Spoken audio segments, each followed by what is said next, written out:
You're listening to audio from Cities Church. You can find more resources and learn about our ministry by visiting citieschurch.com. Well, this is a doubly special Sunday morning because it's Christmas Eve and because we have our kids with us in here this morning. No nursery this morning. The kids are here with us. Kids, look at me. So glad to have you guys in here. I have you in mind in particular this morning in getting this sermon ready in length and in content. Kids, have you ever heard this word behold? For those of you who can spell, B-E-H-O-L-D. Behold. Have you heard behold? What does behold mean? Behold him. Yes, behold him. What does behold mean? Anybody else want to help out, help the kids out? Look. That's right. Behold is a word that appears in the Bible, in our English translations, more than 1,000 times. You know why behold comes over and over and over again? God's trying to help us because we are so prone to fall asleep or to miss really surprising, important things when we're reading the Bible. Because we're human, we're sinful, sometimes we miss the most important things. And so often, God will help us by saying, behold, wake up, look, don't miss this. And there's a lot of beholds at Christmas. There's two in the passage this morning that we are looking at. Earlier, we quoted from Luke 2, chapter 2, verse 10. Fear not, behold, the angel says, I bring you good news of great joy. And when the angel appeared to Mary, Luke chapter 1, verse 31, he said, behold, you will conceive in your womb and bear a son. Then he said a few verses later, behold, your relative Elizabeth in her old age has also conceived a son. Behold is a really good Christmas word. And we have two very important beholds that introduce us to, I think, two very surprising things in the story about the Magi. The Magi, or sometimes it's translated wise men. That's like the nicest way possible to translate what Magi means.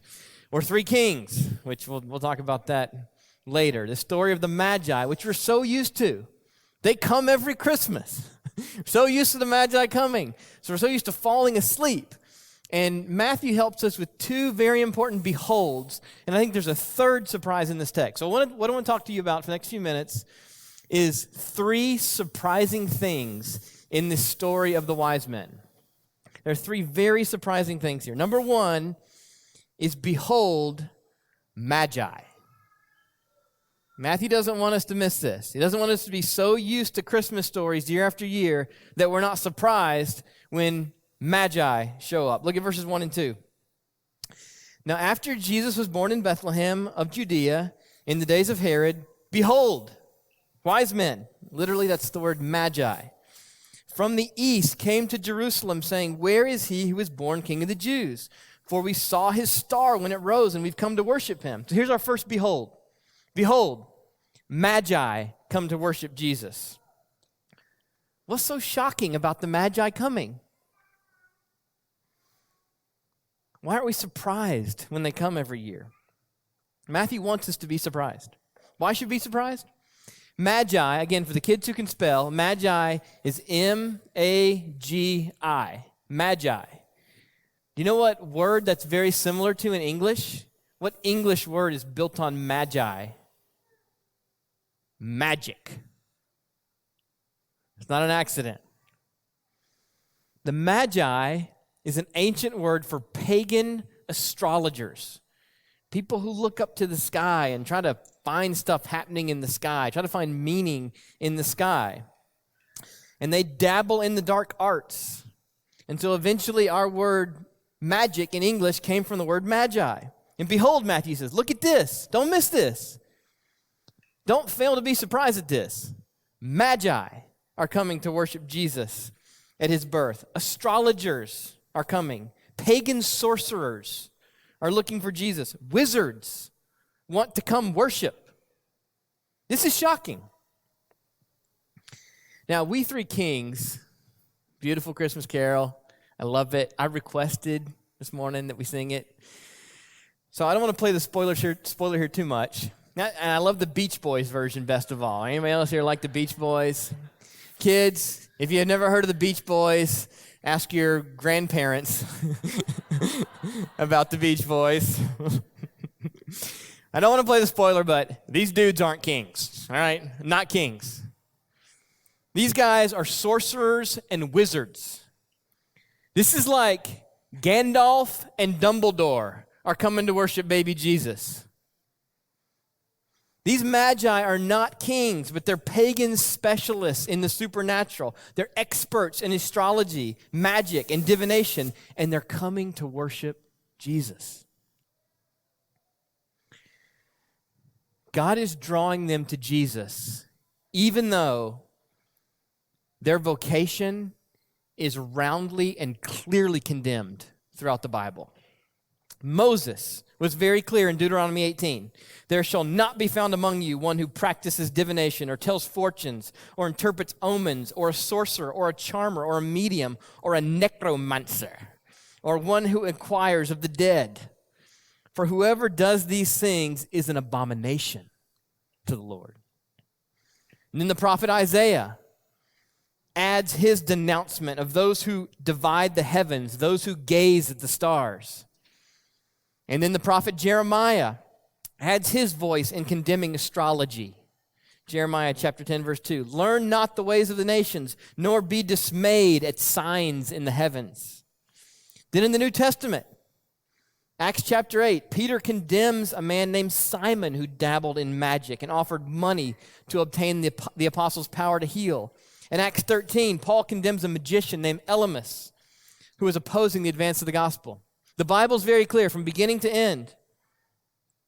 Astrology, stargazing, dabbling in the dark arts, typical of the Magi, is condemned.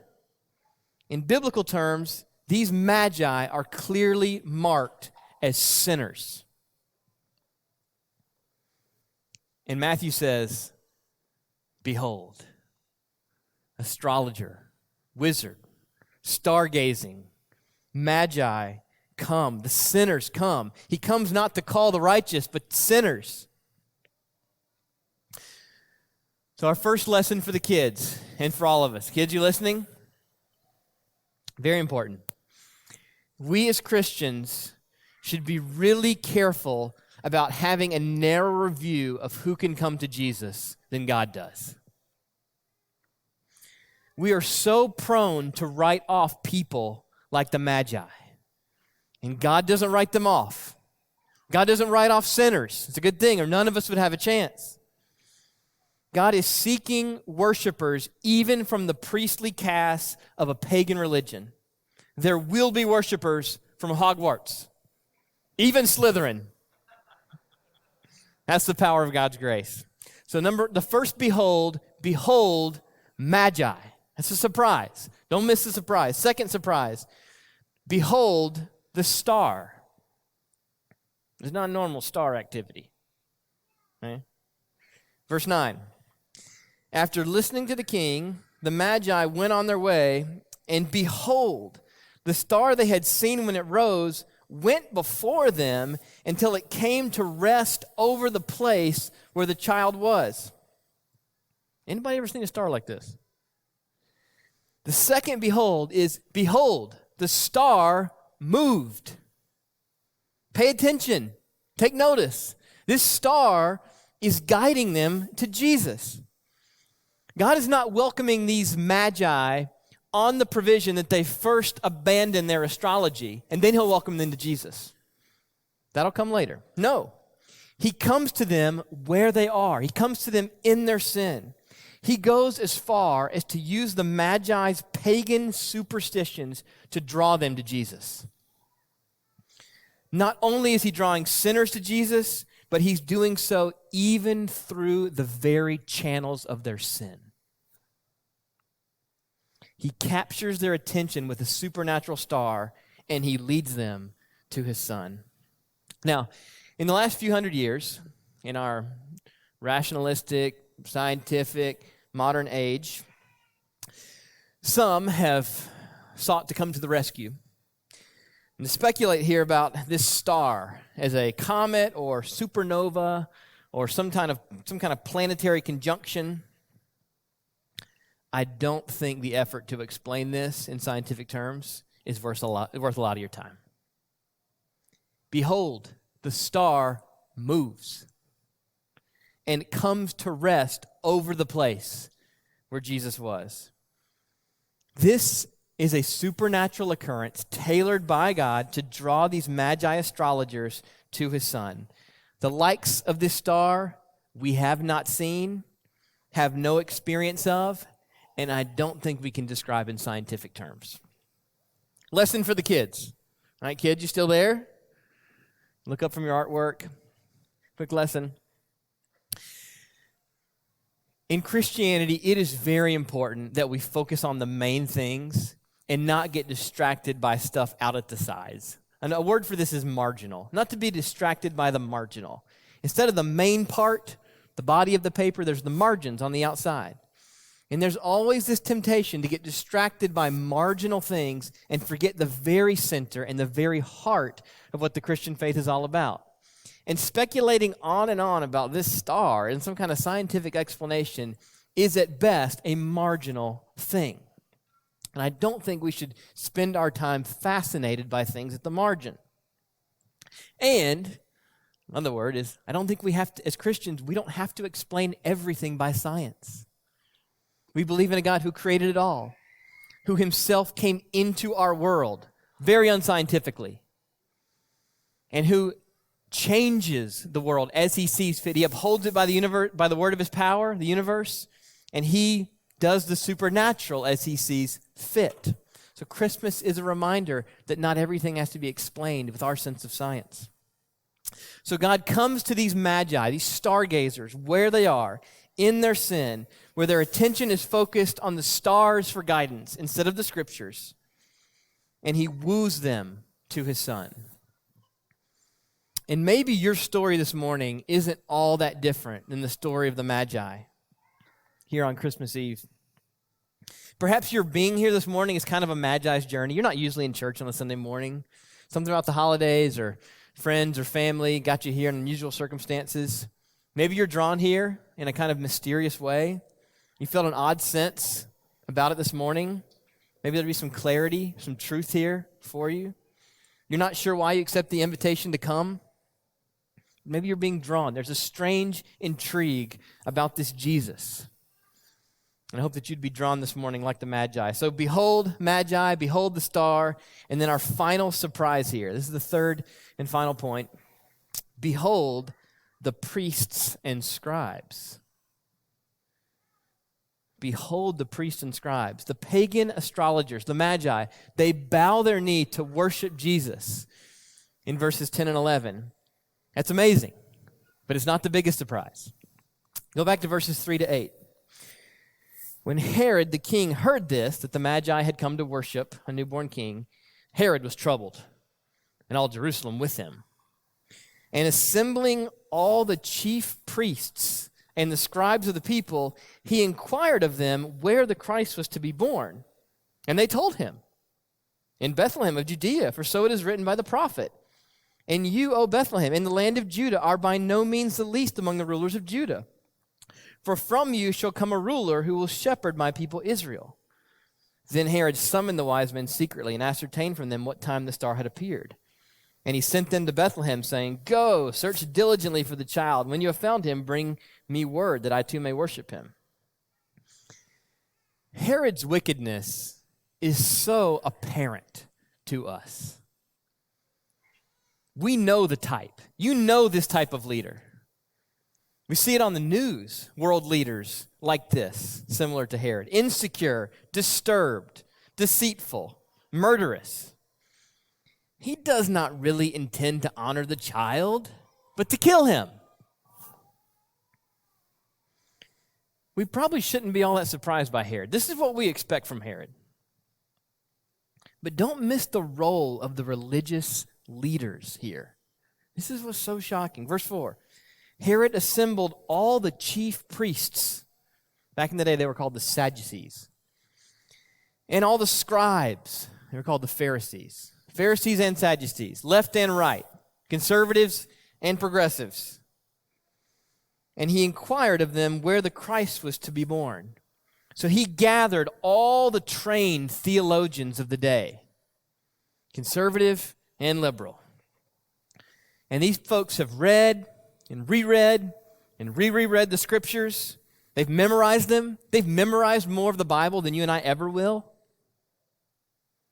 This is a piece of cake answer for them. Where will the king be born? Bethlehem. Micah the prophet, chapter 5, verse 2. They're ready with the answer. Here's the biggest surprise of all. These chief priests and scribes know the answer, and none of them act on it. None of the trained theologians of the day go down to Bethlehem. Dirty shepherds leave their flocks and go. Pagan astrologers traverse far to come and worship. Hundreds of miles, months on the road. Meanwhile, the religious leaders, full of Bible knowledge and quick answers, don't even bother to make the relatively short 5-mile journey down to Bethlehem to actually see this baby that all their theological training and study has prepared them to worship. What do we make of this strange indifference of these Bible answer guys who have amassed loads of scriptural knowledge but don't act on it? Their heads are filled with verses and doctrines and religious facts, but their hearts reject the very Messiah that all their training prepared them for. A quote here from the African Bible Commentary. The successors of these religious experts would be at odds with the adult Jesus, and in the end, they would conspire to put him to death. The most knowledgeable church people often include those who take Jesus for granted. It is a dangerous situation to be in. It is no less a sin than the outright hatred of Herod, for in the end, it leads to the same destiny. Where Herod failed to kill baby Jesus, the chief priests succeeded. Is the warning here not obvious for those of us raised in church who hear these sermons regularly on Sunday morning, study for our community group, who read Christian books, read articles online? We know how to talk the Christian talk. Another lesson for the kids. You still there, kids? A lesson for the kids. Don't take your knowledge about Jesus for granted. Don't think that knowledge about him necessarily translates into a heart of worship for him. Ask God to keep your heart soft as you learn more about the Christian faith and learn Christian terms like behold. Ask that God would keep your heart soft to worship Jesus for who he is. The Magi don't know much about Jesus, but they rejoice exceedingly with great joy at the true revelation they have from God, and they worship. Meanwhile, the religious leaders, with all the answers and all the books about books, and they have books about books about books, they're disturbed along with Herod, and they refuse to bow the knee in their hearts. So let it be a warning to the chief priest and the scribe in all of us. The religious establishment, the well-churched. There's a bit of this in all of us.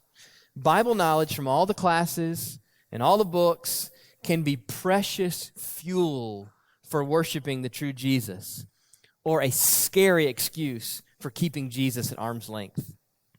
Increased knowledge does not necessarily mean increased worship. And for those of us who are more like the Magi, you may not have a Christian background, or maybe you did and you rejected it. You may not know the Christian jargon. Maybe you've stumbled over all sorts of words here this morning we've used already and didn't explain, like the word behold.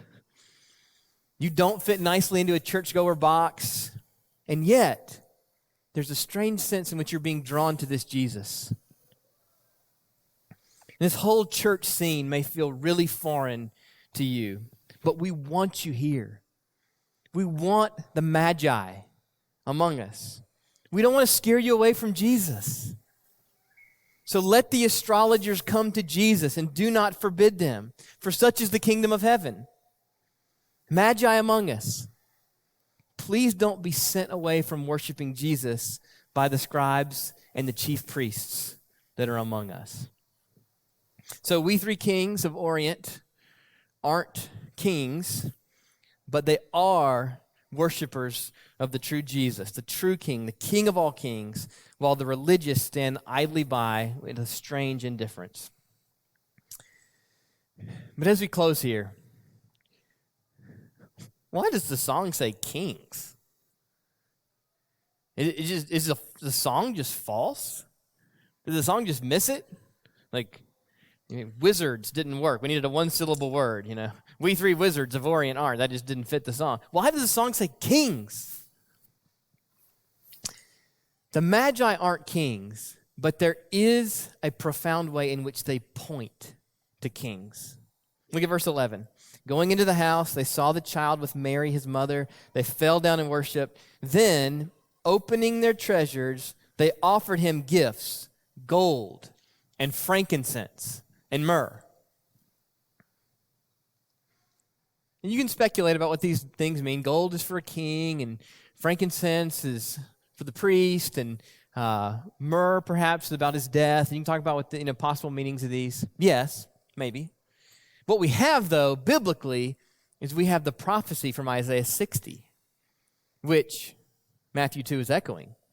And we just read this a couple weeks ago in our Genesis sermon. This is Isaiah 60. Nations shall come to the light of the Messiah, kings to the brightness of your rising. The wealth of nations shall come to you. A multitude of camels shall cover you, the young camels of Midian and Ephah. All those from Sheba shall come. They shall bring gold and frankincense. This Christ is not only the King of Israel, but he is the King of all nations. He's the King of kings. Kings will come to worship him, and they will bring with them their best cultural practices and products and resources, gold, frankincense, and myrrh, just the beginning. The Magi are a foretaste of what God is doing among all the nations in bringing shepherds, magi, paupers, princes, and kings to worship his Son, who's the King of kings. And yet, we come to the table here. When the Magi ask to worship him, they say, "Where is he who is born King of the Jews?" King of the Jews. That phrase appears only one more time in Matthew's gospel. One time. Matthew 27, verse 37. When Pilate puts it on a plaque, the King of the Jews, and puts it over Jesus on the cross. The true king is not a usurping king like Herod. He doesn't act impulsively. He doesn't employ deceit to bolster his crushing grip on the throats of his subjects. Rather, the King of the Jews is the one true king, the one who came not to be served, but to serve and to give his life as a ransom for many, Matthew 20:28. The true king is one who doesn't merely demand our homage, but he wins our homage with his sacrificial, self-giving on our behalf, all the way to death, even death on a cross. He is the king who demonstrates his love for his people in that while they're still sinners, while we're still gazing at the stars in our astrology and wizardry, he dies for us to win us back.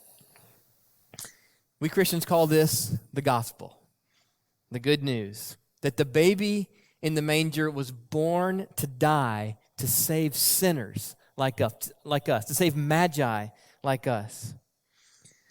And we're going to sing here the song, "What Child Is This?"